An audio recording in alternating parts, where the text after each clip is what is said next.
प्रिय भैया बहनों, आज हम लोगों का नया टॉपिक है इक्वेशन ऑफ मोशन। पीछे हम लोगों ने फिजिक्स में ग्राफिकल मेथड से का रिप्रेजेंटेशन सीखा हुआ है। आगे रिप्रेजेंटेशन कैसे करेंगे, इसमें भी उसका यूज है, आगे इसको देखेंगे। अभी हमको ये चर्चा करनी है कि इक्वेशन ऑफ मोशन क्या होता है और ये किस तरीके से ड्राइव हुआ है और क्या क्या इसके यूज है।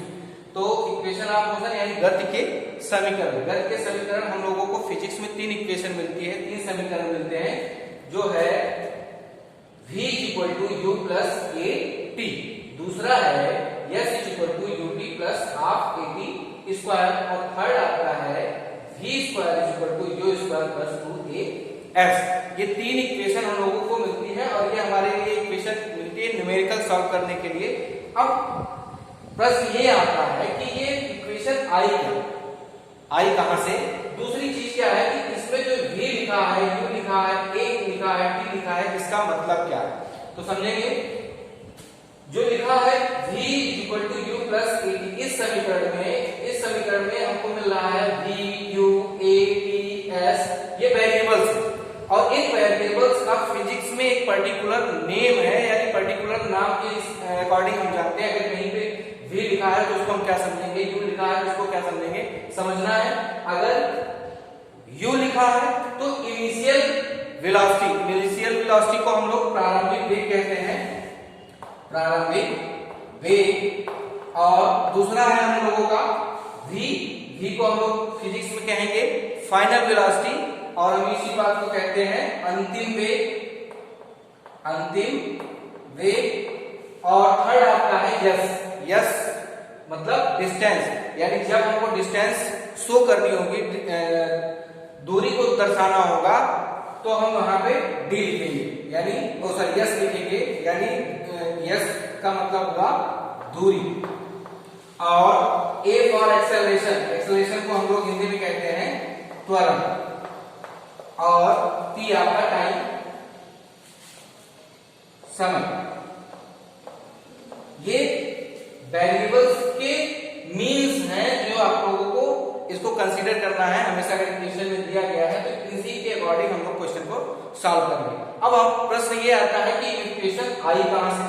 ये एक ही तरीके से सीधे तो आई नहीं, किसी ने इसको ड्राइव किया होगा, तो कहां से ले आया, इसी बात को हमको जानना है। इसमें दो तरीका है इस फार्मूले को फाइंड करने के लिए। हमारे पास दो मेथड है, पहला ग्राफिकल मेथड, दूसरा मैथमेटिकल मेथड। अभी यहां पे हम लोग अभी इसके बारे में सिर्फ मैथमेटिकल प्रूफ करेंगे कि मैथमेटिकल तरीके से ये फार्मूले आए कहां से। सेकंड, उसके बाद हम लोग आगे क्लास में ग्राफिकल मेथड से सीखेंगे। यानी हमारे पास ये जो इक्वेशन ऑफ मोशन है, इनको फाइंड करने के दो तरीके हैं, पहला मैथमेटिकल और दूसरा ग्राफिकल। आज हम लोग पहले मैथमेटिकल तरीके से प्रूव करते हैं, तो देखते हैं। और इसको आया कहां से, किस तरीके से निकालेंगे, समझेंगे थोड़ा सा। पहला इक्वेशन हमारा है v = u + at। ये फार्मूला हमको कहां से फाइंड हुआ, किसी चीज को हम सीखेंगे। जैसे हमने थोड़े दिन पहले हम लोगों ने जाना था कि त्वरण बराबर होता है वेग परिवर्तन की दर। वेग परिवर्तन की दर यानी वेग में परिवर्तन, जिसको वेग में परिवर्तन हम लोग डेल्टा v से रिप्रेजेंट करते थे, और दर यानी समय तो टाइम से डिवाइड कर देते थे। यानी किसी चीज को हम लिखते थे a = delta v upon t, delta v upon t। अब इसी चीज को हम लिखेंगे a = डेल्टा v क्या होता है, डेल्टा v का मतलब होता है अंतिम वेग माइनस प्रारंभिक वेग, यानी डेल्टा v को हम क्या लिख सकते हैं, v - u। इसी चीज को लिखेंगे यहाँ पे, यानी v - u अपॉन t। यहां इसको इधर जाके मल्टीप्लाई करेंगे, a t = v - u। अब इसको अरेंज करेंगे तो हमारे पास आ जाएगा v = u + at, यानी छोटी सी डेफिनेशन है। त्वरण की डेफिनेशन अगर आपको पता होगी तो हम इस फार्मूले को फाइंड कर लेंगे। त्वरण वेग परिवर्तन की दर को त्वरण कहते हैं, और त्वरण बराबर क्या होता है, delta delta v upon T, और इसी को डेल्टा v क्या होता है, वेग में परिवर्तन, यानी अंतिम वेग माइनस प्रारंभिक वेग, कितना अंतर हुआ, कितना परिवर्तन हुआ, तो अंतिम वेग माइनस प्रारंभिक वेग। और पुनः इसको जब हम लोग डिफाइन करेंगे तो इस तरीके से हमारा पहला इक्वेशन, यानी पहली इक्वेशन हमको इस तरीके से मिलेगी। दूसरा इक्वेशन हम फाइंड करते हैं, इसको इरेज करते हैं। इसमें कुछ है नहीं, बस ऐसे नॉर्मल तरीके से अगर आपसे पूछ भी लिया गया एग्जाम में, और ये बहुत ही इंपॉर्टेंट टॉपिक है, इससे जरूर कोई ना कोई क्वेश्चन आएगा, नहीं तो आपको डेरिवेशन पूछेगा। तो अगर आपसे मैथमेटिकल तरीके से पूछ रहा है, ऐसा पूछता है, कभी कभी एक नंबर 2 नंबर में दे देता है, अगर 1 नंबर में दे रहा है, 2 नंबर में दे रहा है, तो इसका मतलब आप डायरेक्ट इसी तरीके से करेंगे। और अगर नंबर 4 नंबर 5 नंबर में पूछ रहा है, 3 नंबर में पूछ रहा है, तो आप ग्राफिकल मेथड से करेंगे, वो हम आपको आगे बताएंगे। तो इस तरीके से ये पहला आ गया। सेकेंड वाली को डिफाइन करते हैं। सेकेंड वाला इक्वेशन हमारे पास है s is equal to u t plus half a t square, ये सेकेंड फार्मूला है हमारे पास। अब थोड़ा इसमें इस फार्मूले को फाइंड करने के लिए हमको थोड़ा पुरानी बातों को जानना होगा। हम जानते हैं s इज इक्वल टू होता है v इंटू टी, यानी दूरी बराबर होता है चाल या वेग गुणे समय। इसी चीज को अगर हम यहाँ पे लिखें तो s is equal to sorry, हाँ ठीक है, ये आपका पहला फार्मूला हो गया। दूसरा average velocity, average velocity v average velocity होता है, हम इससे रिलेटेड एक क्वेश्चन भी आया था पिछले एग्जाम में, क्या होता है v प्लस u अपॉन 2, यानी अंतिम वेग प्लस प्रारंभिक वेग बटे 2, ये होता है एवरेज वेलोसिटी। ये 2 फार्मूले हो गए। अब इसी फार्मूले की मदद से और एक थर्ड वाला फार्मूला अभी हम लोगों ने डिराइव किया हुआ था, v is equal to u plus a t। ये 3 फार्मूले हमारे पास हैं। अब इन्हीं 3 फार्मूलों की मदद से हम इस फार्मूले को डिराइव करते हैं। कैसे करेंगे, s इज इक्वल टू होता है v इंटू टी, यानी इसी बात को लिखेंगे, यहां पे लिखेंगे s is equal to v into t. तो v की जगह v एवरेज अगर हम मान लें, इसको v एवरेज मान लें, तो हम लिख सकते हैं s is equal to u plus v, इसको आगे पीछे लिख सकते हैं, अपॉन 2 इंटू टी।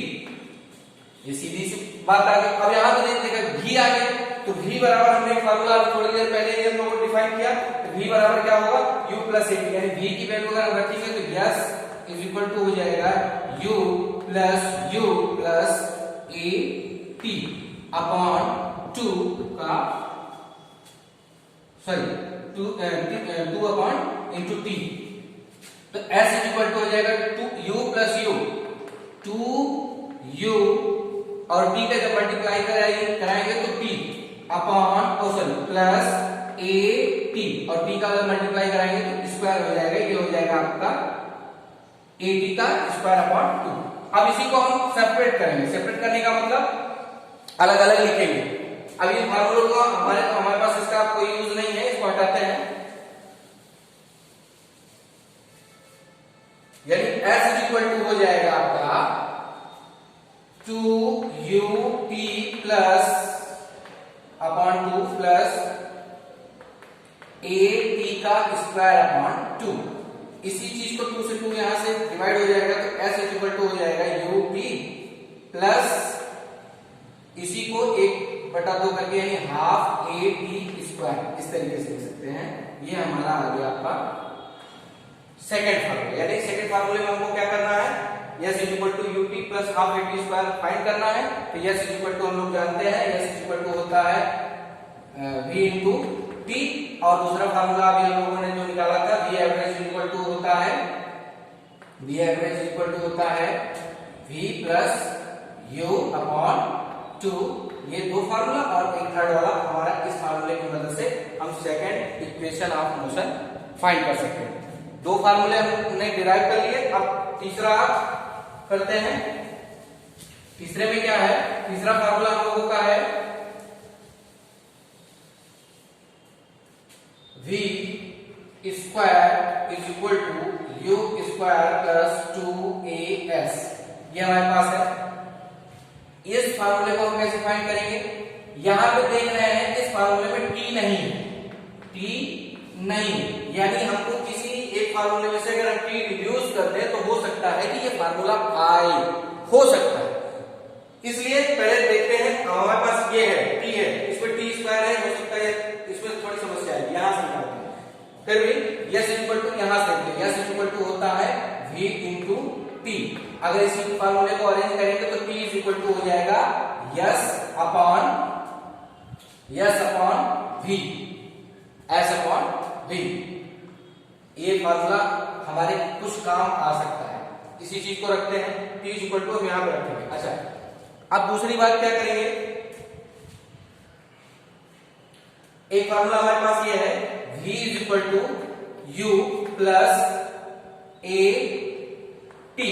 तो यहां पे t है तो t की वैल्यू हम यहां से रख सकते हैं, यानी यहां पे रखेंगे v is equal to u plus a, t की वैल्यू क्या हो जाएगी इंटू यस अपॉन v।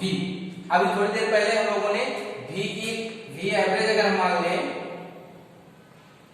तो ये अभी फार्मूला लिखा v प्लस u अपॉन 2, यानी इस v की जगह हम ये चीज लिख सकते हैं, लिखते हैं v इज इक्वल टू हो जाएगा u plus a s upon v plus u upon 2। तो 2 इधर आके ऊपर मल्टीप्लाई हो जाएगा और आपके पास आ जाएगा v is equal to u plus 2as upon v plus u। ये हमारे पास कितना आ गया, ये u इधर प्लस में है, इधर आके माइनस हो जाएगा, यानी v minus u is equal to हो जाएगा 2as upon v plus u। ये v प्लस u यहाँ पे इस तरफ डिवाइड में है, इस तरफ आके होल मल्टीप्लाई हो जाएगा, यानी हम इसको लिख सकते हैं v minus u multiply by v plus u is equal to 2as। अब हमारे पास क्या बच रहा है, ये a माइनस b और a प्लस b, यानी a square minus b square, यानी ये चीज हम लिख सकते हैं v square minus u square is equal to 2as। ये हमारे पास आ गया, और ये u इधर जो है माइनस में है, इस तरफ ले जाएंगे तो हमारे पास इसका ये प्लस हो जाएगा, ये हो जाएगा v square is equal to u square plus 2as, जो हमारा थर्ड इक्वेशन है ऑफ मोशन, जो हमारे पास तीसरा इक्वेशन है आपका मोशन। तो इस प्रकार हम तीनों फार्मूले को अरेंज करेंगे और किस तरीके से डिराइव करेंगे, तो इसको हमको एक बार कर लेंगे तो हमको जानकारी हो जाएगी, और किसी भी समय हमसे पूछा जाएगा तो हम आंसर दे सकते हैं। तो अभी हम लोगों ने आज क्या सीखा, हम लोगों ने जाना कि फिजिक्स में मोशन में 3 इक्वेशन होती हैं, जिसको हम क्या कहते हैं, equation of motion. Equation of motion overview में बता रहा हूं, इक्वेशन ऑफ मोशन। और इक्वेशन ऑफ मोशन कौन कौन सी होती हैं, पहली ये हमेशा इसका नंबर फिक्स है, इसको ऊपर नीचे नहीं करेंगे, जब पहला पूछेगा तो आपको यही बताना है v is equal to u plus at। Second वाला क्या है, s is equal to ut plus half at square, और थर्ड आपका क्या है v square is equal to u square plus 2as। तीनों का नंबर फिक्स है, यानी कहने का मतलब इससे जब भी हमको फाइनल वेलोसिटी फाइंड करनी होती है तो हम ये फार्मूला लगाते हैं, डिस्टेंस फाइंड करनी होती है किसी दिए हुए ऑब्जेक्ट का तो ये वाला फार्मूला लगाते हैं। अगर हमको कुछ जब टाइम नहीं दिया होता है तब फाइनल वेलोसिटी या इनिशियल वेलोसिटी या एक्सेलरेशन फाइंड करना होता है तो हम ये फार्मूला लगाते हैं। कभी कभी ऐसा होता है क्वेश्चन में 2 फार्मूले लगाते हैं तब कहीं जाके आंसर आ पाता है, कभी कभी तीनों फार्मूलों का यूज करना पड़ता है तब कहीं जाके हमारा आंसर आता है। तो ये 3 इक्वेशन हो गए, और इसको हम कैसे कैसे फाइंड करेंगे, जिसको अब ये हम लोगों ने करके देखा था। और दूसरा, इसको 2 तरीके हैं करने के, पहला मैथमेटिकल तरीका, मैथमेटिकल कॉन्सेप्ट से इस तरीके से करेंगे जैसा अभी हम लोगों ने किया थोड़ी देर मतलब। और दूसरा क्या आता है, ग्राफिकल। ये पेपर में आपसे पूछा जाएगा कि इसको ग्राफ के माध्यम से गति के द्वितीय समीकरण को या दूसरे समीकरण को, सेकंड इक्वेशन को प्रूफ करके दिखाइए, वो हम आगे सीखेंगे। अगर ऐसे नॉर्मली पूछ लेता है तो हम ऐसे भी कर देंगे तो हमारा आंसर सही होगा। आज के लिए बस इतना ही, आगे हम लोग ग्राफिकल मेथड से इक्वेशन ऑफ मोशन को कैसे प्रूव करेंगे इसके बारे में चर्चा करेंगे। धन्यवाद।